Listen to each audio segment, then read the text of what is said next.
안녕하십니까? 하나원 문학관 TV를 진행하는 손흥섭 시인입니다. 시청자와 문인 여러분, 오늘도 함께 해주셔서 감사합니다. 오늘 주제는 예고한 대로 제93화 하나원 시인의 수필 유걸기입니다. 이 유걸기는 당초 신사조 1962년 4월호에 수록되었으나 이 방송은 2010년 11월 12일 발행된 하나원 전집 758페이지에 수록된 작품을 바탕으로 제작하였다는 것을 알려드립니다. 유걸기, 하나원. 유걸이라는 말은 북관지방에서 흔히 쓰이는 말이며 말하자면 거지라는 말이다. 나는 어릴 때에 이 아귀상 같은 지옥의 손님 같은 유걸을 왜 총살시키지 않은가고 생각하곤 하였다. 더욱이 문둥이를 보던 날은 종일 공포와 구역질에 죽을 것만 같았다. 거지를 혐오하고 문둥이를 왜 총살시키지 않는가 하고 저주하던 내가 거지로 전락하고 문둥이가 되었다는 것은 하나의 희극이고 인과 업보의 죗값을 치르는 것이 아닐까 한다. 여기서 인과 업보라고 하는 단어가 나왔는데요. 이 인과 업보는 인은 내부 세계로서 원인의 세계이고 과는 외부 세계로서 결과의 세계다. 언제나 내부 원인이 먼저고 그에 따라 외부 세계는 결과를 보여준다. 내부의 인에 따라 업을 지으면 외부는 반드시 과보를 만들어낸다. 그렇기에 외부 세계를 변화시키려면 내부에서 업인을 잘 지어야 한다라고 법상 스님은 강론하고 있는데 우리는 흔히 인과응보라고 부르고 있습니다. 인생이 세옹지마라. 인간의 마지막 길에 부지불락의 길은 정말로 전락일방이지 탈출과 상승이 지난하고 일생거지의 목을 현수하여 낙백한 꼴로 부진 근수 같은 운명을 영영 풀지 못한 채 쓰러져야 하는 것이다. 이렇게 이야기하고 있는데요. 아주 어려운 단어들이 몇 가지 나왔습니다. 부지불락이라고 하는 것은 중국식 표현으로 죽을지도 못하고 알지도 못하고 라는 뜻으로 생각하지도 못하고 알지도 못함을 뜻하는 부지불식과 비슷한 단어라 이렇게 생각하시면 되겠습니다. 그리고 진안이라고 하는 것은 굉장히 어렵다는 뜻이 되겠고요. 현수라고 하는 것은 아래로 곧게 늘어뜨림, 그리고 낙백이라고 하는 것은 중국식 표현으로 넋이 떨어지다 인데 뜻을 얻지 못하고 시리에 빠져 있는 것을 비유한 말이다. 이렇게 이해하시면 좋을 것 같습니다. 그리고 부진근수라고 하는 것은 계법으로 계산하여 똑 떨어지지 않는 근수를 말하는데 우리는 흔히 무리수라고 부르고 있습니다. 유걸이라는 어휘는 무척도 풍류가 있는 것 같으나 적자 생존의 날파람에 낙오된 패배자의 비극을 혼자서 져야 하는 말이다. 직업이라는 것이 있듯이 거지도 여러 가지로 유별이 있다. 거지가 세습적이고 상존이 되는 슬픈 이 지역에 거지의 도표를 그려본다는 것이 유한사는 아닐 것 같다. 이렇게 이야기하고 있는데요. 또 어려운 단어 몇 가지를 살펴보도록 하겠습니다. 풍류라고 하는 것은 풍치가 있고 멋스럽게 노는 일, 그리고 유별이라고 하는 것은 다름이 있음, 상존이라고 하는 것은 아직 그대로 있다는 뜻이 되겠고요. 유한사라고 하는 것은 생활이 풍족하여 여가가 많은 일이라 하나 흔히 옛일이나 일상사라고 하는 것이 옳을 듯 싶습니다. 유걸이라는 표표히 유리 표박하는 지옥의 족속들의 창민을 노출시킨다는 것은 유골근절의 첩경이며 또 유골하던 나의 변인 것 같기도 하다. 이렇게 또 어려운 단어들을 많이 나열해 놓았는데요. 창민이라고 하는 것은 슬퍼할 짱자에 근심할 민자를 써서 근심과 슬픔에 젖어 있는 모습을 뜻한다. 이렇게 이해하시면 되겠고요. 첩경이라고 하는 것은 가깝게 질러서 가는 빠른 길. 그리고 변이라고 하는 것은 변은 판별한다의 뜻으로 시비를 가려서 참되고 거짓됨을 판별하는 목적으로 쓰여지는 글. 이렇게 이해하시면 좋을 것 같습니다.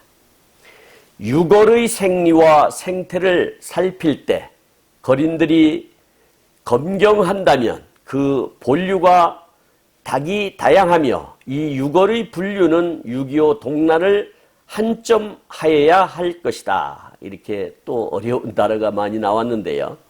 여기서 검경이라고 하는 것은 세균 따위를 현미경으로 검사함을 뜻하나 여기서는 자세히 들여다보면이 맞을 듯 싶습니다. 그리고 닭이 다양이라고 하는 것은 여러 갈래의 가지와 여러 가지의 모양이라는 뜻으로 다양함을 뜻하며 각양각색과 같은 뜻을 갖고 있다 하겠습니다. 그리고 한점이라고 하는 것은 제한하거나 한정하는 기준점, 이것을 한점이라고 합니다. 유걸, 즉 거리는 도시 거린과 농촌 거린으로 이대별을 할 수 있고 기타의 일시 거린이 있다. 거린들은 도시 거린을 양아치라고 하며 농촌 거린을 목내라고 한다. 양아치들은 복장들이 남루하고 추잡스럽지만 꿀림통을 방공호나 다리 및 또 희라이집을 메고 고물죽기 등의 집 거처 등등의 도시와 도시 애곽지에 자리 잡고 조식을 깡통을 들고 걸어 다닌다. 여기서 걸어 다닌다는 것은 밥을 얻는다. 그런 뜻이게 되겠고요. 희라이집이라고 하는 것은 치롱이라고 이제 부르는데 중국식 단어가 되겠습니다. 중국식 단어는 이제 기농인데, 그러니까 우리가 한자 표현으로 보면 기농인데 중국식 발음으로 하면 치롱이 됩니다. 중국 단어로 대나 버들가지로 엮은 원통형의 등짐통인데 거지들이 폐지 주울 때 메고 다니는 통. 아마 우리 어렸을 때 넝마주의 사람들을 봤을 거예요. 뒤에 버들가지로 만든 통을 메고 또 집게로 고물이나 쇠붙이나 뭐 휴지나 이런 것들을 이렇게 집어넣는 거. 이게 바로 희라이 집 치롱이라고 하는 것입니다. 낮에는 주로 상점이나 음식점, 다방 등등을 다니며 꼬지를 보러 다닌다. 여기서 꼬지는 돈을 얻고 음식점에서 먹을 것을 얻는다. 그런 뜻을 가지고 있다고 그럽니다.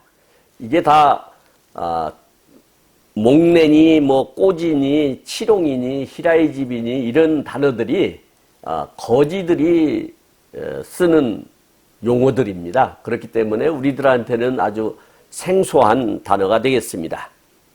목내는 농촌에서 거지짓을 하는데 잠자리, 거처를 물방앗간, 연자방앗간, 빈집, 상여막, 다리 밑 등등에 거처하면서 전국적으로 엄한 규율이 있고 또 거지로서의 윤리와 도를 갖고 있으며 거지의 주종이기도 하다.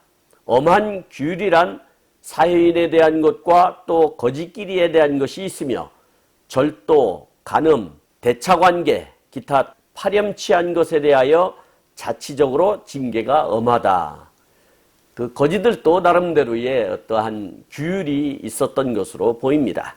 여기서 대차관계라고 하는 것은 계정계좌의 대변과 차변을 아울러 이르는 말로서 여기서는 그냥 돈거래다 이렇게 이해하시면 좋을 것 같습니다.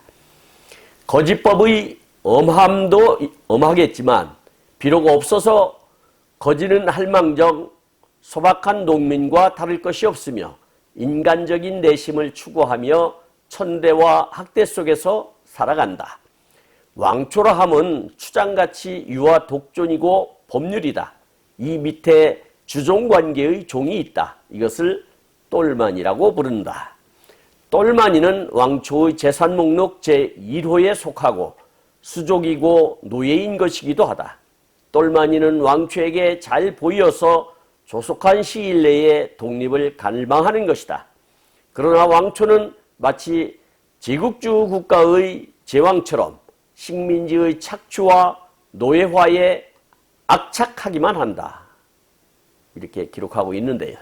악착이라고 하는 것은 작은 이가 꽉 맞물린 상태, 즉 이를 앙담은 상태라는 뜻으로 바득바득 기를 쓰는 태도가 매우 끈덕짐을 비유적으로 이르는 말, 이렇게 이해하시면 좋을 것 같습니다. 양아치는 목례와는 달라 성품들이 조악하고 거지의 아류에 속하며 이들은 소매치기, 도적, 깡패, 고물줍기 등등으로 전신하기가 대부분이다. 같은 거지이면서도 양아치는 목례들한테서 대접을 받지 못하고 경원을 당하고 마는 것이다. 이렇게 기록하고 있습니다. 여기서 아류라고 하는 것은 문학, 예술, 학문 등에서 독창성이 없이 뛰어난 것을 모방하는 것을 아류라고 합니다. 그리고 경원이라고 하는 것은 공경하되 가까이 하지는 않음을 뜻하나 다시 말해서 거리를 두다가 맞을 듯 싶습니다.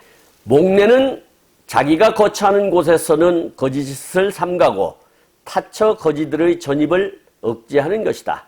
목례는 첫 새벽에 일어나 자기가 거처하는 데서 10리, 20리 밖의 다른 동네에 가서 조반을 하기 전에 이댁에 밥 한 때 일렀습니다 하고 먼저 일러두고 조반이 다 될 무렵에 밥을 얻으러 간다. 낮에는 줄맞은 목례, 줄맞은 목례라고 하는 것은 전통적이고 건실한 거지를 뜻하는데요. 줄맞은 목례는 또아리를 틀든가 솥을 캐러 산으로 가든지 뱀을 잡든지 그렇지 않으면 영아리라고 하는 것은 쌀 동량하는 일, 영아리를 나간다. 대개는 저녁밥을 자취하는 것이다. 여기서 자취라고 하는 것은 우리가 학교 다닐 때 자취생활 많이 하지 않습니까? 그럴 때 쓰는 자취를 말합니다. 가족을 떠나서 혼자 지내는 사람이 손수 밥을 지어 먹으면서 생활하는 것, 이것을 자취라고 하죠. 거지 속에도 계급이라고까지는 말할 수 없으나 계급과 비슷한 동무법이 있는 것이다. 동무법이라 하는 것은 알기 쉽게 말하자면 세상에서 말하는 왕초법이다. 이 주종관계는 거지 세계에서는 절대 침범할 수 없는 헌법 이상의 것이다. 헌법은 개헌할 수 있지만 거지의 동무법은 개정할 수 없는 절대적인 것이다. 얻어먹는다고 하더라도 왕초 밑에서 그 지배를 받고 그 거지 가동 금품을 모조리 왕초한테 진상을 하여야 하며 왕초의 종이 되어야 한다. 이렇게 기록하고 있습니다. 여기서 가동 금품이라고 하는 것은 이동 가능한 모든 금품을 뜻하는데 동산, 부동산으로 나눌 때 동산에 해당되는 그러한 것이다 라고 이해하시면 좋을 것 같습니다. 이런 종로릇을 2 내지 5년을 하여야만 비로소 왕초의 슬하에 이탈하고 독립하는 독립선포식을 거행한다. 이 잔치는 여러 곳의 왕초를 초대하여 새로운 왕초가 생하였다는 인가와 아울러 앞으로의 새 거지를 자기의 종으로 거느릴 수 있는 권력을 부여하는 것이다. 이 왕초의 대관식은 구왕초가 새 왕초를 위하여 막걸리, 빈대떡 등을 붙이고 쌀이나 국수를 사다가 연회를 마련하며 또 새 왕초의 의복 한 벌을 마련해 준다. 이것을 거지들은 동물을 길러준다고 말하고 있다. 대개 연회석상에서 거지의 군웅들이 할거된 각 지방의 치리를 담화하고 한 구민의 만유의 특성인 모략과 중상이 있고 와우각상 같은 패권 문제가 있고 인민재판 같은 것이 있고 이렇게 기록하고 있는데요. 여기서 군웅이라고 하는 것은 같은 시대에 활약한 여러 영웅을 뜻하나 여기서는 거지 왕초들을 뜻한다. 이렇게 하시면 되겠고요. 할거라고 하는 것은 땅을 나누어 차지하여 체력을 형성함. 그리고 칠이라고 하는 것은 어떤 지역이나 나라 따위를 도맡아 다스림. 그러니까 자기 영역 표시를 한다. 그런 얘기가 되겠죠. 그 다음에 와우각상이라고 하는 것은 달팽이의 뿔 위라는 뜻으로 좁은 세상을 비유적으로 이르는 말. 이렇게 이해하시면 좋을 것 같습니다. 새 왕초는 새 영토와 새 거지의 부민 문제를 구상하며 깡통을 쥐고 찬바람 길머리에 끝이 없는 유리 표박의 길, 어둠을 뚫고 나간다. 이렇게 기록하고 있는데요. 여기서 부민 문제라고 하는 것은 행정구역상의 한 단위인 부의 구역 안에 사는 사람을 이르던 말이나 여기서는 자기 구역 똘마니들을 뜻한다. 이렇게 이해하시면 좋을 것 같습니다. 오늘과 내일이 매 한 가지, 그 일생이 매 한 가지고 고향 산촌도 없고 그 인생이 천대만 받다가 뜨뜻한 온돌방에 한 번도 쉬지 못하고 풍설을 맞다가 풍식이 되어 죽는 줄도 모르고 죽는 유골이 이 땅에 많기만 하다. 이렇게 기록하고 있습니다. 여기서 풍식이라고 하는 것은 바람에 의하여 암석이나 지표면이 차차 깎이는 일이나 여기서는 스멀스멀 죽어가는 현상을 이른다. 이렇게 이해하시면 좋을 것 같습니다. 세상에 죄라면 걸식하는 죄밖에는 없는데 이렇게 혼자서만 죄를 받아야 하는 어처구니가 없는 인생을 울고 한없이 푸른 날개를 퍼득거리며 가고픈 12세상을 가고 싶은 생령들이다. 이렇게 기록하고 있습니다. 여기서 생령이라고 하는 것은 살아있는 일반 국민을 뜻하는 것이 되겠습니다. 조국이 해방이 되고 또한 정부가 수립해도 그들은 언제나 거지이고 길거리에서만 살고 있는 것이다. 정말로 잃어버린 망각의 인간이고 국민 아닌 국민으로 방기되고 있는 것이다. 여기서 방기라고 하는 것은 어떤 책임과 의무 따위를 내버리고 돌보지 않음을 뜻하는 단어가 되겠습니다. 유골의 대부분은 불구 폐질자가 차지하고 있으며 사지가 멀쩡한 사람은 나태한 사람이 아니면 정신박약자 등이며 희소한 예로서 갑자기 도산 전락한 사람이 섞여 있기도 하다. 이렇게 기록하고 있는데요. 여기서 폐질자라고 하는 것은 고칠 수 없는 몹쓸병에 걸린 사람, 그리고 도산전락이라고 하는 것은 재산을 모두 잃고 망한 사람, 이렇게 이해하시면 좋을 것 같습니다. 거지들은 그 생애를 유골로서 마치는 사람이 대부분이고 운명을 극복하고자 하는 사람들도 있다. 그러나 희소하다. 유골에서 헤어나려고 모진 몸부림을 쳐도 세상은 드라큘라의 이빨같이 매서워서 기립할 수가 없는 망할 놈의 세상이다. 이들에게는 정부에서는 아무런 대책도 없고 또한 민주주의 꽃이라 할 사회보장제도 같은 것도 돼 있지 않아 무주택, 무의, 무식, 무전, 무가족의 완전 무인의 유망으로 따스한 이 땅이 얼음장같이 싸늘하게 죽어가는 것이다. 이렇게 기록하고 있습니다. 여기서 드라큘라라고 하는 것은 흡혈귀라는 뜻으로 영국의 작가 스토커가 1897년에 지은 계기소설 속에 나오는 주인공의 이름이다. 이렇게 이해하시면 좋을 것 같습니다. 유골 중에도 조금이라도 길이 꽃제비, 두룩제비, 깡패 등등으로 전업을 하는데 그래도 거지보다는 깡통을 차지하는 것이 유신상 좋다는 것이며 나빠져야 형무소 가는 것인데 이것도 거지보다는 낫다는 것이다. 지옥의 아귀상 같은 거지꼴이란 거지 자신들도 저주하고 있는 것이다. 이렇게 기록하고 있는데요. 여기서 꽃제비라고 하는 것은 꽃제비가 아니라 꽃제비입니다. 꽃제비는 소매치기를 이르는 말이고 두룩제비는 절도라는 말인데 들치기 또는 얌생이 몰기라고도 한다. 전업한 꽃제비, 두룩제비, 깡패는 하나의 사회에 대한 한거가 이렇게 변질된 것이 아닌가 생각한다.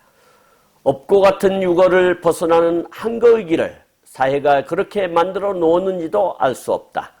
이 밖에 건실한 방향으로 전업하는 것이라고는 배암장수나 땅꾼, 솔매기와 솔장수가 있고 또 희라이도 있는 것이다. 여기서 배암장수라는 것은 뱀장수를 얘기하는 것이고요. 땅꾼이라고 하는 것은 뱀을 잡으러 다니는 사람, 그리고 희라이라고 하는 것은 곰을 줍는 사람, 이렇게 이해하시면 되겠습니다. 그 다음에 전업하는 것이 사기성을 띄운 네다바이라는 것이 있다. 이 네다바이는 여러 가지가 있어서 예거하자면 웅담장수, 경매꾼, 뺑뺑이 돌리기, 심지 뽑기 등등이 있는 것이다. 이렇게 기록하고 있는데요. 여기서 네다바이라고 하는 것은 남을 교묘하게 속여 금품을 빼앗는 짓. 저는 이 네다바이라는 게 일본어인 줄 알았는데 영어군요.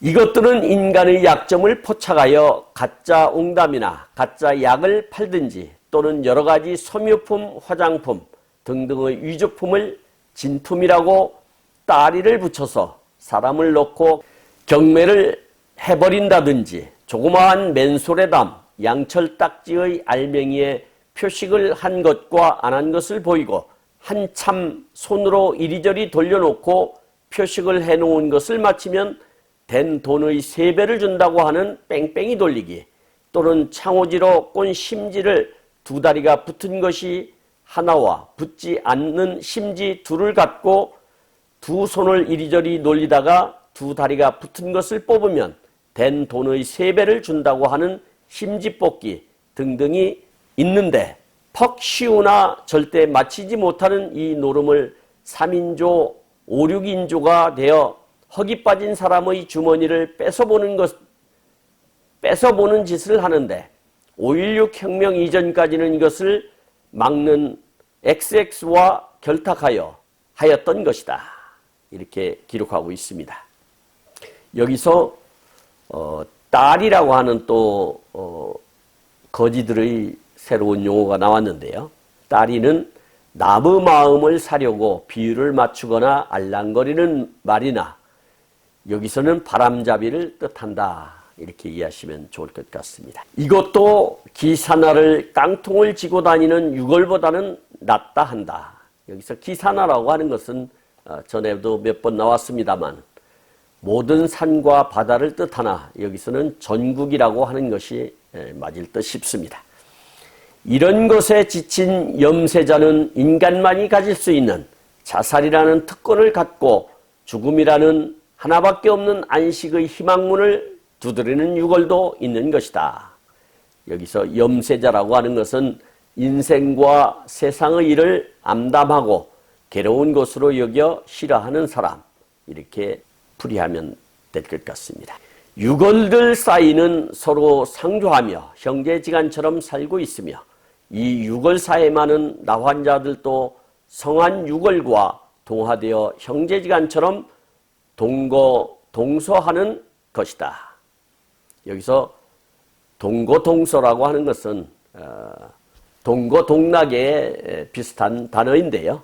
동서라고 하는 것은 다른 종류의 동물들이 한 곳에서 같이 살아가는 것. 그러니까 문둥이들은 인간 취급을 못하고 짐승 취급을 받았기 때문에 동거동락은 사람을 위한 표현이고 동서는 동물에 대한 표현이다. 이렇게 아주 고약한 단어가 되겠습니다. 유골은 변이라는 언어를 갖고 있다. 이 변은 언어로서 이 사회에서는 사전에도 없는 말을 갖고 있다. 거지는 이 사회에서 통용되는 말을 한마디도 쓰지 않고 변으로서 충분히 의사가 통하고 명사, 동사, 형용사 등등마저 정해져 있고 심지어는 고유명사까지라도 변으로서 되어 있는 것이다. 그리고 이 변도 지방에 따라서 방언이 있기까지도 하다. 변은 언어학적으로도 흥미가 있을 것이라 생각하면 이 변도 연구해야 할 미개척 분야가 아닌가 한다. 오늘날 변은 유골 이외에도 장사치들도 약간 쓰고 있는 것이며 이 밖에 일부 경찰관들이 수사상 이것을 약간 해득하고 있기도 하다. 그런데 이 변의 역사적 유래는 아직도 분명치 않은 것 같으나 필자의 사료하는 바는 일본과 합병 이후 일본 천초 공원 일대의 유골과 깡패들에 의하여 구전된 듯한 것이 다분히 엿보이고 있으며 한국 유골의 변이 고래로부터 있었던 것인지 그렇지 않으면 합병 후 한국 변에 일본 변이 전입 허용된 것인지 이것을 연구가에 맡기기로 하고 변이 유골에 끼는 필요 불가결한 것이며 반발심과 열등감에서 항거하고 사회의 적대시에 대한 유골의 호신과 비밀을 위하여 변으로서 언어의 불편을 느끼지 않았다. 모든 단어를 학창시대의 애국어 단어를 암기하듯이 열심히 공부하였다. 어떤 때에는 이 변을 안다는 것이 자기 자신이 신기하기도 하며 또 고소를 둥둥 떠가는 구름에 띄워보내곤 하였다. 인간이 생존하려면 별의별 것도 다 배우지 하는 생각에 잠기면서 세상에서 가장 비참한 사람만이 쓰는 말을 내가 쓰고 있다는 것에 자신이 슬프기만 하였다. 이렇게 기록하고 있습니다. 여기서 천초라고 하는 단어가 나왔는데요. 천초는 일본 도쿄도 다이토구의 한 지역으로 센소사를 중심으로 한 관광지이다. 메이지 시대 일대가 도쿄 최초의 도시 공원인 아사쿠사 공원이다. 이렇게 이해하시면 되겠습니다. 고소라고 하는 것은 뜻밖의 일에 어이가 없거나 마지못해 짓는 웃음 이런 것을 고소하다 이렇게 이야기를 하죠. 내가 언제 이 말을 안 쓰고 사는 날이 올까 하며 몸부림치면서 유골에서 탈출하려고 무진 애를 썼다. 세상에서 가장 고된 일이 거지인 것 같고 인간 대열에서 결적되어 추방된 인간은 생존할 수 없다고 느꼈으며 병구와 빈곤과 정착지 없는 사람으로서 밥만 먹여준다면 무엇이든지 시키는 일을 충실히 해보겠다는 간절함이 인간사에 뻗치는데 도무지 접선이 되지를 않는다. 이렇게 기록하고 있는데요. 여기서 결적이라고 하는 단어가 나왔습니다. 도려낼 결자와 서적적자를 써서 호적에서 파내듯 인간 대열에서 열애가 된 것을 이르는 말 이렇게 이해하시면 되겠습니다. 나도 딴 거지처럼 왕초 노릇이나 하여 똘마니를 짓밟고 비대할 수 있는 길이 있었지만 착취, 불로소득은 나의 양심이 허락지 않아서 고생만은 죽도록 하였다. 거지들이 나를 똘마니로 잡으려고 거지의 군웅들이 무한히 애썼으나 나는 이들과 무한히 싸웠다.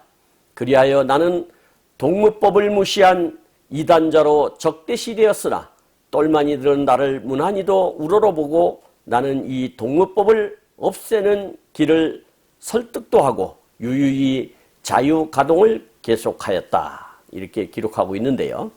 여기서 이단자라고 하는 것은 전통이나 권위, 세속적인 상식에 반발하여 자기 주장을 강하게 내세움으로써 무리로부터 고립되어 있는 사람, 이런 사람을 이단자라고 합니다. 나는 나의 투지의 투쟁으로서 거지어 안녕하고 갱생하였다. 나는 나의 유골 생활에서 느끼게 된 것이지만 이 세상은 나와 남의 거리가 너무도 멀고 나와 남과의 이 인간적 유대가 전혀 돼 있지 않았다. 나 하나만이 살면 그만이고 나 아닌 사람이야 노숙에서 동사해도 눈 하나 깜짝하지 않는다. 정말로 무서운 세상이며 인간을 위해서도 이런 사회는 빨리 망해져야 하며 그렇지 않으면 시정이 되어야 한다고 생각이 가는 것이다. 이 땅은 개개인도 사회도 국가의 정치에도 유골에 대한 구체의 표현이 돼 있지 않는 인간들이었고 사회였고 국가였다는 것을 슬프도록 느껴보았다. 이 땅에서는 유골은 무국적인이며 동물 이하의 슬픈 사람들이었다. 이 잃어버려진 사람들도 따스한 온정의 손길이 있다면 갱생이 쉽사리 되리라 생각하면 이들을 국민의 한 사람으로서 참가시키고 인력 개발을 시켜야 비로소 현대 민주주의 복지사회 건설이 출발되리라 생각한다. 또한 불구, 폐질자 등등에 대한 사회 보장제도가 없다는 것은 암흑의 메커니즘만이 흐르는 세상이라고만 보겠다. 유골의 근절은 집권자의 지성적 사고력만 있고 인간적 도우관념만이 있다면 쉬운 일이라 하겠다. 유골을 학대하면 할수록 유골이 증가된다는 천리가 진리임을 인식하여야 할 것이다. 마치 그것은 죄인을 형무소 안에서만 추록한 후에도 배관시하면 할수록 죄인은 더 악질적으로 되고 또 죄인이 더 많이 증가된다는 사실이 우리의 눈앞에 있다는 것을, 유골이 생긴다는 것은 인간의 공동책임이라는 것쯤을 이 나라 사람들이 인식하고 자책만 한다면 이 나라 모든 면에서 비약이 오고, 그렇지 않다면 아무리 민주주의 국가 운운하여도 봉건적 국가에 지나지 않는다. 이렇게 토로하고 있는데요. 여기서 배관시라고 하는 단어를 살펴보도록 하겠습니다. 배관시는 사람이나 일 따위의 비중을 가볍게 보아 업신여기거나 냉대함을 뜻하나, 그 어원은 옛날 초야에 묻혀 살던 중림 7년 중에 완적이란 사람이 있었다. 그는 마음이 맞는 사람이 찾아오면 기쁘게 맞아들였지만 그렇지 않은 사람이 찾아오면 원수 대하듯 노려보았다. 이때 워낙 심하게 흘겨보았기 때문에 눈의 흰자위만 보였다. 완적의 이런 모습에서 나온 말이 바로 배관시이다. 유래를 알고 보니까 이해가 가죠. 유골이 생긴다는 것은 인간의 공동책임이라는 것쯤을 이 나라 사람들이 인식하고 자책만 한다면 이 나라 모든 면에서 비약이 오고, 그렇지 않다면 아무리 민주주의 국가가 운운하여도 봉건적 국가에 지나지 않는다. 슬픈 유골의 군상들이 오늘 밤도 추운데 잠자리도 없이 어디서 얼마나 떨고 있을까. 나의 지난날의 배가 고프고 엄동설 안에 가만히 떼기 한 장에 서울의 쓰레기통가에서 떨던 해상에 묻히면서 이 사회의 인간들이 좀 더 인간의 탈을 쓴 값어치를 해야 한다고 절규하는 것이다. 이렇게 하나원 시인의 수필을 마감하고 있습니다. 지금까지 함께 하신 시청자와 문인 여러분, 감사합니다. 제가 하나원 문학관 TV를 방송하는 이유는 고난과 역경을 딛고 문학의 꽃을 피우신 하나원 시인을 널리 알리기 위해서입니다. 여러분의 주변이나 하나원 시인에 관심 있으신 분께서는 인터넷 포털 다음의 카페에서 하나원 문학관을 검색하여 가입하시면 고 하나원 시인에 대한 다양한 자료를 접할 수 있으며 많은 시인과 문학활동을 함께 할 수 있습니다. 그리고 유튜브에서 하나원 문학관 TV를 검색하시면 하나원 시인의 진면목을 발견하실 수 있습니다. 다음 제94화는 2010년 11월 12일 발행된 하나원 전집 776페이지에 수록된 절규와 편린들이라는 수필을 소개하도록 하겠습니다. 다음 95화부터는 하나원 시인의 시 10편을 준비하도록 하겠습니다. 그리고 광고 말씀드리겠습니다. 하나원 문학관에서는 화면의 사진과 같이 문인의 등용문인 파랑새라는 문학지를 발간하고 있습니다. 화면에 있는 안내에 따라 기고해 주시기 바랍니다. 제가 제공하는 방송을 보시고 도움이 되셨다면 구독과 좋아요를 누르는 것도 의미 있는 일입니다. 구독은 무료이지만 반드시 누르실 필요는 없습니다. 감사합니다. 진행의 손흥섭이었습니다.